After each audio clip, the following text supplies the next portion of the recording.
Gracias por seguir con nosotros en este espacio de expansión en ADN 40 y vamos a hablar de uno de los temas más calientes del mes. El presidente López Obrador llevó a Twitter a su mañanera y acusó a la red de favorecer el panismo. Días después, Twitter canceló varias cuentas que defendían la presidencia de Andrés Manuel López Obrador y posteriormente, ante su enfermedad, Twitter intervino para mitigar algunas cuentas que estaban celebrando la enfermedad del presidente, que evidentemente con pésimo gusto. Entonces, muy activo Twitter en temas que parecen que son políticos. Y yo querría preguntarle primero a Rosana Reguillo, que está con nosotros, y ella es la doctora Rosana Reguillo, es coordinadora del Sigma Lab en la Universidad en el ITESO, en Guadalajara. Rosana, ¿qué tanto hay estos abusos que dice Twitter? Twitter dice que elimina las cuentas que hacen spam o que manipulan las redes sociales. ¿Qué tanto es eso? ¿Qué tanto hay un tema de censura, como acusa el presidente? No, mira, yo creo que lo que está haciendo muchísima falta es un debate informado. Hay que entender bien el funcionamiento de las plataformas. Indudablemente se mezclaron ahí varias cosas entre las acusaciones del presidente a Hugo Rodríguez, que es el director de Políticas Públicas de México y América Latina, y la exhibición en la pantalla de su currículum. Eso se mezcló con la suspensión posterior que se dio 2 días después de 3 cuentas fuertes, digamos, pero que tienen comportamientos de troleo que nosotros hemos podido observar en diferentes campañas que han emprendido y a través del tipo de tendencias o etiquetas o hashtag que utilizan, ¿no? Entonces, indudablemente, Twitter tiene... yo uso una metáfora que no es mía, se la robo a Hugo Rodríguez, pero que me parece que es muy nítida, muy clara. O sea, Twitter puede observar que todos entramos a un estadio de fútbol, ¿no? Habemos 500,000 personas presenciando un partido. Te voy a decir una conversación. Twitter puede saber que hay 500 personas participando, pero no puede adivinar cuántas de esas 500,000 están pagadas, porque el pago se da por fuera de la plataforma, no adentro de la plataforma. Eso es algo en que hay que insistir. Twitter no acepta propaganda política desde hace 2 años aproximadamente, ¿no? Entonces es muy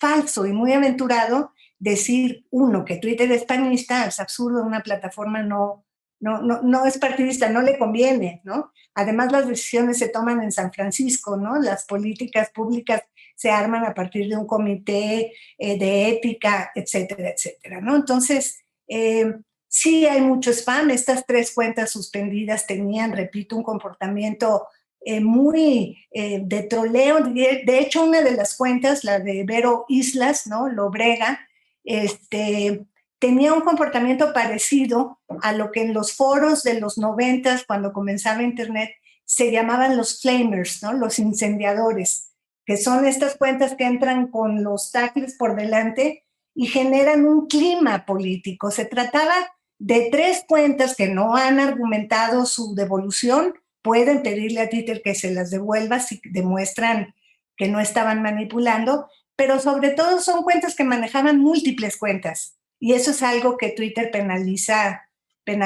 muy fuerte, ¿no? Y has detectado también que ha habido sanciones a cuentas del lado de enfrente, o sea, de la oposición, y que también tienen comportamientos semejantes, ¿no? Así es.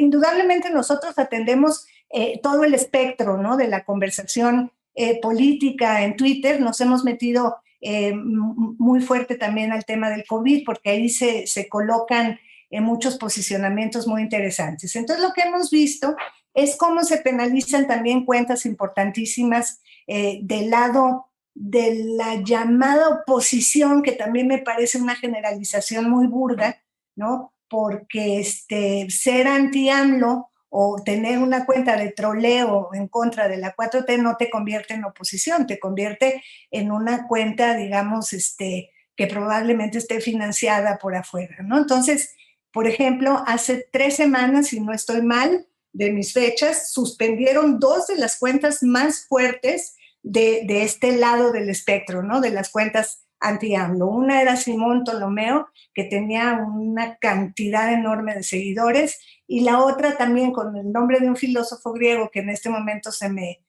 escapa, pero también hubo azote, ¿no? Y de, nos quitan las cuentas que nos representan. Entonces, pues es la responsabilidad del usuario, ¿no? O sea, si tú incumples las reglas, pues indudablemente te van a penalizar, ¿no? Está con nosotros Heréndida Reyes, que es la editora de tecnología de Expansión y que ha seguido muy de cerca este tema con las plataformas digitales. ¿Cómo estás, Heréndida? Oye, ¿qué dicen estas plataformas? ¿Qué dice Twitter? ¿Qué está pasando ahí dentro? ¿Cómo están viviendo el volverse protagonistas políticos, algo que ya sucedió en Estados Unidos con Donald Trump? Pues básicamente, creo que en este mes en específico han tenido mucho foco, primero por la parte de Trump, ahorita por la parte de AMLO. En realidad siempre han estado dentro de toda la conversación política desde hace muchos años, cada vez tienen más relevancia en torno al tema, pero también por lo mismo han sido más claras. Antes no existían reportes de transparencia, no existían reportes sobre discurso de odio, sobre cuentas bajadas por spam, de ninguna de las tecnológicas. Ahorita tanto Facebook como Instagram como Twitter tienen ya todos estos lineamientos claros. También sus reglas en torno a la moderación de contenido que tienen en sus equipos son más claras. Han invertido muchísimo en la parte de tener más talento especializado en poder moderar contenido, en que sus algoritmos sean más inteligentes y que no solamente en cuanto a política estén moderando el contenido, sino que estén haciéndolo en absolutamente todo. Finalmente, sí son plataformas que han impactado muchísimo en nuestro día a día, cada vez son más relevantes y es algo que tienen que hacer de forma necesaria. Ahora, creo que, como ya lo decía Rosana, este tipo de conversaciones no se dan localmente, son algo que se hace de forma global. Los protocolos son globales, las reglas son globales y aplican tanto en Estados Unidos como en México, como en China, como en los lugares donde estén, además, porque en algunos ni siquiera están, pero aplican las reglas de manera igual y no tienen que ver ni con un partido ni con otro. Rosana, a veces tú eres una académica, doctora, has analizado profundamente el efecto de las redes sociales en nuevos movimientos, nuevas voces, la juventud, o sea, cómo han abierto un espacio de libertad de expresión, pero esto que estamos viendo ahora podría ser interpretado como lo contrario. ¿Cómo ves tú esa tensión? Y también has hecho un análisis muy profundo, antes hablabas de comentarios incendiarios, sobre la polarización y cómo las redes sociales han contribuido a ella. ¿Qué piensas tú? ¿Qué tiene que pasar? ¿Está bien la autorregulación por las plataformas? ¿Debería haber una legislación? ¿Qué crees que tiene que pasar? Claro, mira, yo creo que es muy importante entender, por un lado, algo que señala Heréndida y que yo quisiera enfatizar fuertemente, que es la centralidad de Twitter en la conversación política en el caso mexicano, ¿no? O sea, para no ir más allá, que fue evidente también en el caso estadounidense con el tema del asalto al Capitolio, ¿no? Planteado esto, yo creo que lo que no podemos olvidar es que a lo largo de los años, por lo menos desde 2010 hasta la fecha, Twitter se ha convertido en una plataforma de articulación de movimientos sociales y de voluntades políticas que han impulsado cambios democráticos. Esto no quiere decir que Twitter sea bueno per se, ¿no? Es una plataforma. Lo que es importante entender es el uso que se le da a esta plataforma. Ahora, lo que estamos viendo crecer desde Cambridge Analytics, ¿no? O sea, que esto ya empezó hace rato, ¿no? Esta manipulación política en las redes, ¿no? Que yo creo que Facebook es todavía más peligroso, pero lamentablemente el señor Zuckerberg nos dejó ciegos a los investigadores porque cerró la API, ¿no? El lugar donde nos conectábamos para poder extraer información, la cerraron a los académicos. Entonces no podemos ver lo que sucede. Ahí hay un problema de transparencia importante, ¿no? En cambio, con Twitter podemos entrar hasta la cocina, ¿no? O sea, hacer descargas gigantescas. De Trump tenemos una descarga que va ya en 700,000 tweets, ¿no? Por ejemplo, por decirte algo. Entonces, el riesgo que yo veo de manera muy clara venir es que de continuar este debate equivocado de si una plataforma es partidista o no y que si favorece a un bando o no, es que puede caer rápidamente en el terreno de la legislación para la censura. De hecho, ya algunos de los diputados del partido en el gobierno han hecho algunas declaraciones en el propio Twitter que son muy alarmantes, ¿no? Sobre todo gente que ha impulsado leyes que atentan justamente contra los derechos de autor, contra la libertad de expresión. Heréndida, pero si ha habido algún problema de comunicación, ¿no? Quizá Twitter pudo comunicar conjuntamente las cuentas pro gobierno, las cuentas antigobierno y cancelar todas a la vez, y quizá esa falta ese desacople ha generado una tensión que podríamos habernos ahorrado, ¿no?